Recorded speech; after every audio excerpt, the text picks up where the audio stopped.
पूज्य माताजी और पिताजी, प्रणाम। जीवन में पहली बार आपको ऐसे संबोधित कर रहा हूं और एक पत्र आपको लिख रहा हूं। नया नया सा है मगर दिल को अच्छा लग रहा है।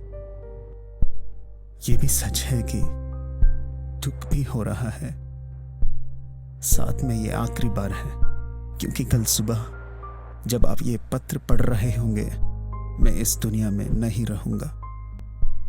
इसलिए बिना कुछ छुपा के मैं यहाँ मेरे दिल की बात रख रहा हूँ। कुछ बातें इस पत्र में आपको चिंताजनक या बाधाकारक होते तो कृपया मुझे क्षमा कीजिए। कोई भी सच की बात मानने से ही जीवन सुधर सकते हैं ना। मेरी इच्छा यह है कि आज जो जीवन का अंत मुझे मिल रहा है उसी सी अगर एक नई सी कल, एक नई सी सुबह का आरंभ हो सकता है तो मेरा चरित्र पूरा ही अधूरी और शर्मनाक नहीं रहेगी, है ना मॉम एंड डैड? आप दोनों को हिंदी पढ़ने की आवश्यकता बहुत दिनों के बाद आई होगी। क्षमा कीजिए मुझे। कितनी बातों के लिए बार बार क्षमा मांगू मैं।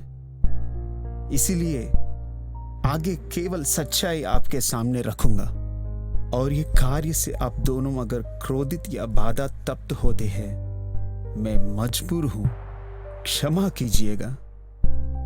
मेरा उद्देश्य आपको निंदा करना या दोषी खड़े करने का नहीं है, केवल एक आलोचना है जिससे कुछ नया दिशा, नया जीवन प्राप्त हो।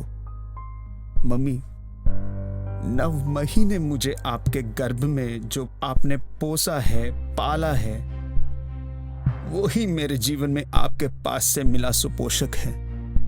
क्योंकि जैसा ही मेरा इस धरती पे जन्म हुआ मैं आयाओं के अधीन में रखा गया था। केवल वर्ष में एक बार मेरे जन्मदिन के अवसर पर आपके और पिताजी के हाथ से एक केक का टुकड़ा मुझे खिलाया गया। वो जो बर्थडे पार्टी भी आपको आपके सर्किल में, समाज में अपना स्टेटस बताने का एक अच्छी कारण था।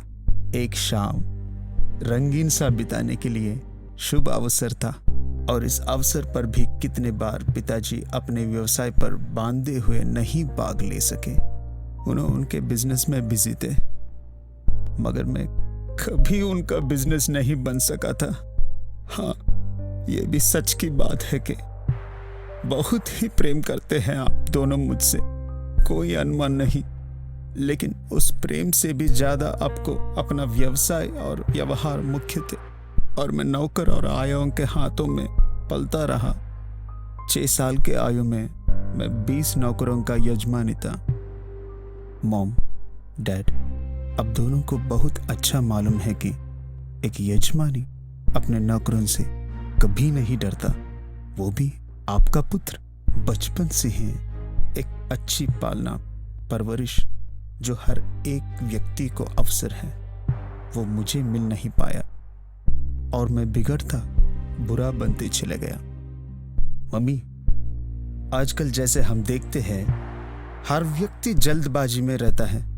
2-3 बच्चों को विद्यालय में छोड़ने पिता या माता उन्हें मोटरसाइकिल पे बिठा लेके चल जाते हैं और समय को या 1 रुपए का पेट्रोल बचाने गलत रास्ते पे गाड़ी चलाते हैं।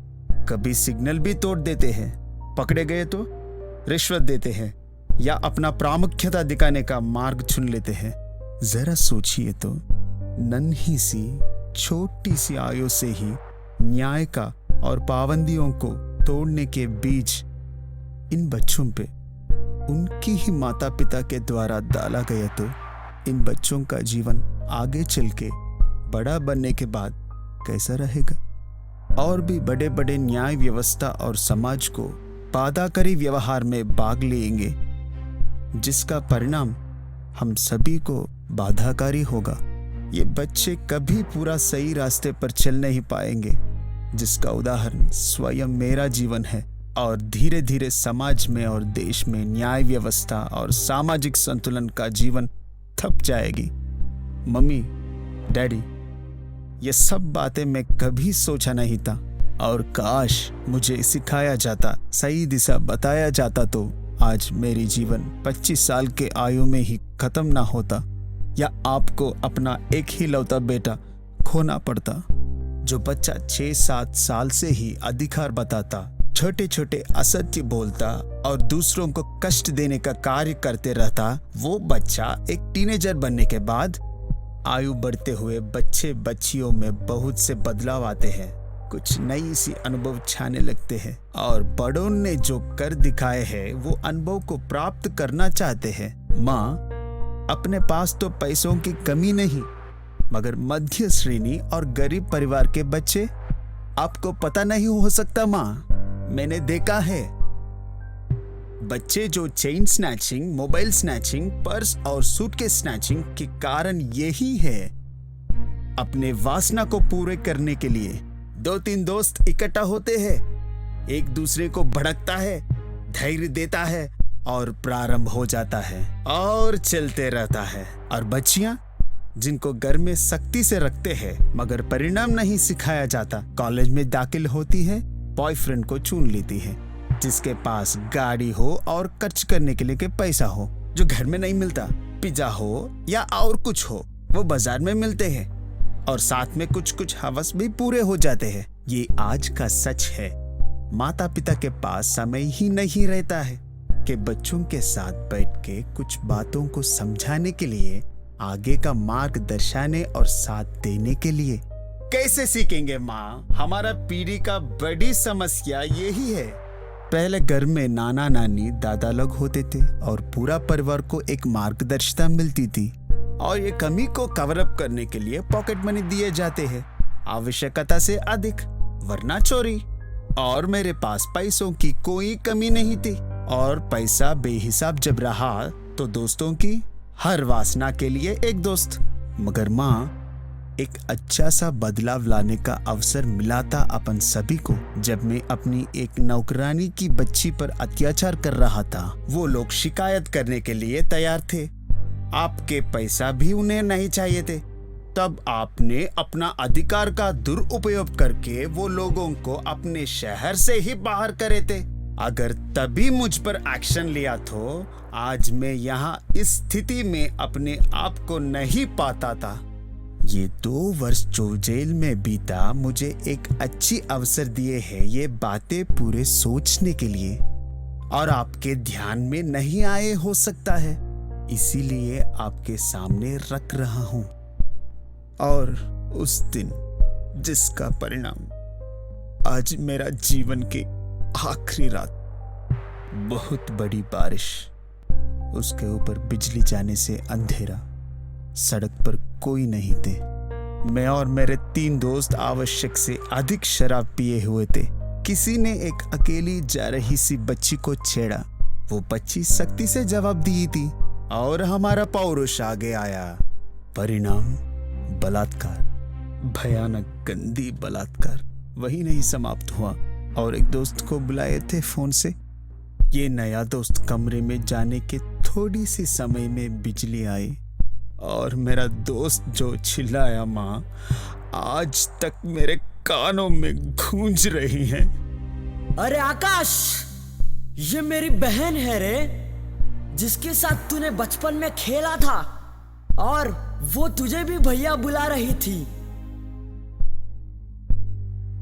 और माँ, मेरा दोस्त अपने बहन का हत्या कर दिया। वहां के वहां खुद आत्महत्या कर लिया। दूसरे दोस्तों को चले जाने के लिए बोला मैंने और खुद जाके पुलिस थाने में आत्मसमर्पण कर दिया। पूरा निंदा दोष अपने सर पे ले लिया। माँ, आप और पिताजी मुझे समझाने बचाने के प्रयत्न करना चाह रहे थे, मगर माँ, मैंने इनकार करा था क्योंकि मेरे आंखें खुल गई। माँ, तब मुझे होश में आया कि हर औरत और किसी का कुछ लगती है।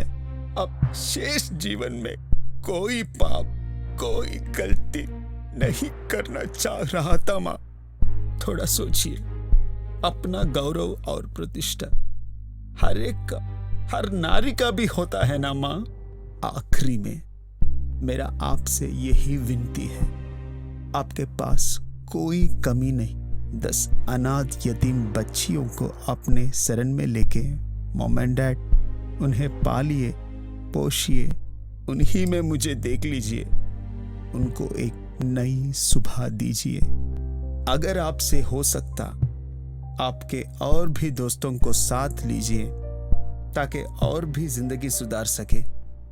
मैंने ये खत का कॉपी जेल अधिकारियों को भी दिया और कहा जितना हो सकता उतना समाज में इस पत्र के अंदर चर्चित विषय प्रकाश कीजिए ताकि समाज की सोच में, प्रवर्तना में कुछ अच्छी सी बदलाव प्राप्त हो सके। अंत में अब आज्ञा दीजिए। प्रणाम, आखिरी बार, सप्रेम।